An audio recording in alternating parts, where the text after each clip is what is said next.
Hi everyone, welcome to back my channel. Me Komal Dhole and you are watching Journey of my life.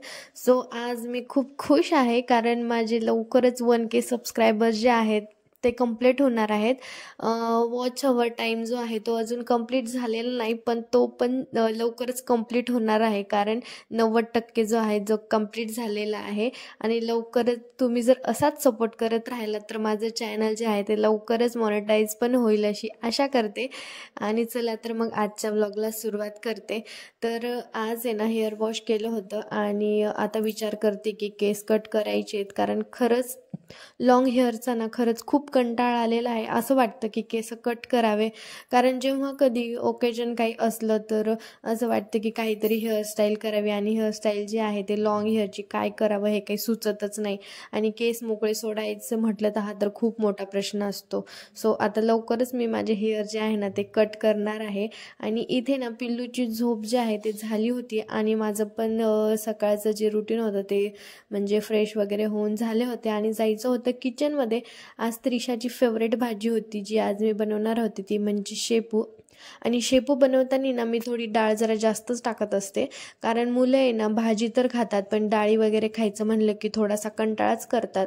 So त्यामुळे इथे ना मी भाजीला डाळ जी आहे ती थोडीशी जास्त टाकत असते आणि शेवटी त्यामध्ये थोडासा शेंगदाण्याचा कूट ॲड करत असते कारण तिला फार आवडतो आणि अशी भाजी पण तिला खायला खूप आवडते. सो त्यामुळे जास्त डाळींचा वापर आपण या पद्धतीने करू शकतो जेणेकरून मुले डाळी पण खातील. आणि त्रिशासाठी बनवली होती शेपू आणि सर्वांसाठी बनवल्या इथे वालाच्या शेंगा. आणि वालाच्या शेंगा ज्या त्या थोड्या वेगळ्या पद्धतीच्या बनवल्या होत्या ज्याची रेसिपी ना मी शॉर्टमध्ये शेअर केलेली आहे, तुम्ही तिथे जाऊन पाहू शकता. आणि त्रिशा स्कूलमधनं आली दुपारी, पण आज काय झालं होतं काय माहिती, झोप पण येत नव्हती आणि टाईम जो आहे तो पण फारसा लवकर असा कटत नव्हता. सो त्यामुळे मग मी त्या दोघांसोबत खेळत बसले होते. आणि मग झाली संध्याकाळ आणि दिवाबत्ती केली आणि समोर होता तोच रोजचा प्रश्न की आता स्वयंपाक काय करायचा. आणि हां, रोज आपण दिवा लावतो पण दिवा लावण्यामागचं कारण काय आहे, दिवा का लावला पाहिजे याचे पण जे शॉर्ट आहे ना मी शॉर्टमध्ये सांगितलेलं आहे, तुम्ही ती पण शॉर्ट तिथे पाहू शकता. दिवा लावला आणि आज आई गेल्या होत्या शेतामध्ये, आईंनी आणली होती शेतातून कोथिंबीर आणि हरभऱ्याची भाजी. सो म्हटलं चला आज भाजीपाला पण जास्त काही नव्हता घरामध्ये विशेष असं, तर म्हटलं चला कोथिंबीरीची भाजी बनावी. तर याची रेसिपी जी आहे तुमच्यासोबत मी शेअर करणार आहे. कोथिंबीर बारीक अशी धुवून छान कट करायची. कट केल्यानंतर त्यामध्ये आपल्याला ॲड करायचं आहे बेसन, धने पावडर, थोडासा हिंग, लाल तिखट, हळद आणि चवीनुसार मीठ टाकायचं. आणि हे जे बॅटर आहे ना व्यवस्थित असं पाणी टाकून थोडंसं मळून घ्यायचं. आणि त्यामध्ये थोडासा ओवा पण ॲड करायचा आहे. त्यानंतर थोडंसं पाणी टाकून छान असं बेटर जे आहे ते मिक्स करायचं. आणि बेटर जे आहे ना ते एकदम थिक पण नको आहे, म्हणजे आपण भज्याला बनवतो तसं पण नको आहे, थोडंसं जे आहे थोडंसं घट्टच असलं पाहिजे. या पद्धतीमध्ये छान असं मळून घ्यायचं जेणेकरून ह्याच्या वड्या आहे ना ते छान पडतील. पण माझी इकडं कामाची जी घाई आहे ती सुरू होती आणि स्वयंपाक करायचा होता, पण इकडे त्रिशाची पण घाई सुरू होती कारण तिला जायचं होतं बाहेर. आणि बाहेर जायचं म्हणलं की ती खूप एक्सायटेड असते. तिला ना बाहेर जायचं म्हणलं की छान असं तयार होऊन जावं असं वाटतं. पण आधी तिला एवढं कळत नव्हतं, पण ती आता तिच्या फ्रेंड्सचं बघून एवढं कळायला लागलं आहे की ती तिची हेअरस्टाईल करणार, तिचं मेकअप करणार आणि तिची हेअरस्टाईल जरा एक्स्ट्राच असते. पण मग मी तिला सारखी ओरडत असते की असं नको तसं नको, पण तिचं असते की नाही मला असंच करायचं आहे. आणि इकडे तुम्ही पाहू शकता तिला आहे ना असे समोर कट काढायचे होते, 2 बड्स काढायच्या होत्या, पण ती तिच्या पद्धतीने जे आहे ते काढत होती. तिला रेडी केला आणि मग ती गेली बाहेर तिच्या आजीसोबत. आणि मला करायचा होता स्वयंपाक आणि पिल्लू पण जे आहे ते खेळत होतं. तर म्हटलं पटकन भाजी करून घ्यावी. इथे मी आलं, लसूण आणि खोबरं छान असं ठेचून घेतलं. त्यानंतर तेलामध्ये फक्त टाकायचे जिरे आणि नंतर आलं लसूण खोबऱ्याची ही पेस्ट टाकायची. त्याच्यामध्ये नंतर टाकायचे आपल्याला हळद, लाल तिखट, गरम मसाला, धने पावडर आणि थोडासा मटन मसाला जे आहे ते टाकायचा. छान असं परतवून घ्यायचं. इथे जरा आहे ना मी तेल कमीच वापरलं आहे कारण खोबऱ्याला तेल सुटतं. आणि छान असं परतवून घ्यायचं. आणि आपल्याला जर असं वाटलं की तेल कमी वाटतंय भाजीला आणि मसाला छान फ्राय होणार नाही तर घोटभर पाणी टाकायचं जेणेकरून मसाला जो आहे ना तो छान असा फ्राय होतो आणि त्याला लगेच तेल पण सुटतं. आणि लो फ्लेमवर छान असं मसाला जो आहे तो परतवून घ्यायचा। तुम्ही पाहू शकता खूप छान असं मसाल्याला तेल पण सुटलेलं आहे आणि जास्त मसाला जर खाल्ला तर ॲसिडिटी पण होते, त्यामुळे ही एकदम आलं लसूण खोबऱ्याचीच भाजी बनवते। एकदम छान लागते बिना काळ्या वाटणाची आणि कोणताही काळा मसाला न टाकता ही भाजी बनवत आहे, फक्त आलं लसूण आणि खोबऱ्याची फोडणी देऊन। आणि आता त्यामध्ये आपल्याला ॲड करायचं आहे फोडणीमध्ये पाणी। मी इथे 2 ग्लास पाणी ॲड केलेलं आहे आणि यात आपल्याला आपण जे बेटर बनवलं होतं ना कोथिंबिरीचं, तर ते असं भज्यासारखं यामध्ये बारीक बारीक जे आहेत ते सोडायचं आहे। आणि ही भाजी आहे ना खरंच खायला खूप छान लागते आणि कोथिंबीर जी आहे ना ती गावठी कोथिंबीर होती, शेतातली एकदम ताजी अशी, त्यामुळे भाजी ना खरंच खूप छान झाली होती। आणि हे जे बेटर टाकल्यानंतर थोडंसं जे उरतं त्यामध्ये पाणी टाकून जे आहे ते आपल्याला भाजीमध्ये टाकायचं आहे। त्याने काय होतं तर भाजीला ना छान असा थिकनेस होतो, भाजी थोडीशी घट्ट बनते। आणि भाजी जी आहे इथं भाजीला फोडणी देऊन पूर्ण झाली होती। आता भाजी 5 ते 10 मिनिटासाठी एकदम लो फ्लेमवर आहे ती उकळून घ्यायची। आणि पिल्लू जे आहे ना इकडे त्याची खूपच मस्ती सुरू होती, तो खूप आता तो रांगायला लागलाय तर त्याचं अख्खं घरभर इकडे तिकडे फिरत असतो। एक माणसाचं 100% अटेन्शन जे आहे ते त्याला द्यावं लागतं, कारण त्याची सारखी ओढाओढ सुरू असते।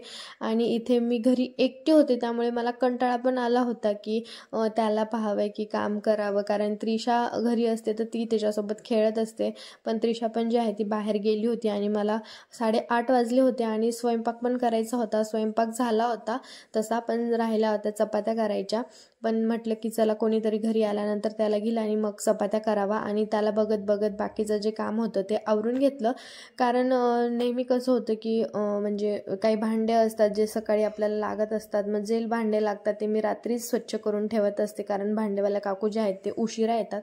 आणि इकडे पहा हे पिल्लू आहे ना पार माझ्या पायांमध्ये आलं होतं आणि पायाला पकडून उभा टाकण्याचा प्रयत्न करत होता। मग मी हातातलं काम सोडलं आणि आधी त्याला घेतलं आणि त्याच्यासोबत खेळत बसले जरा वेळ। आणि आता मी त्याला झोपवणार होते, पण कितीही केलं ना तो काही झोपतच नव्हता, पण तो परत खेळायला लागला, मग त्यामुळे म्हटलं चला पटकन काम आवरून घ्यावं।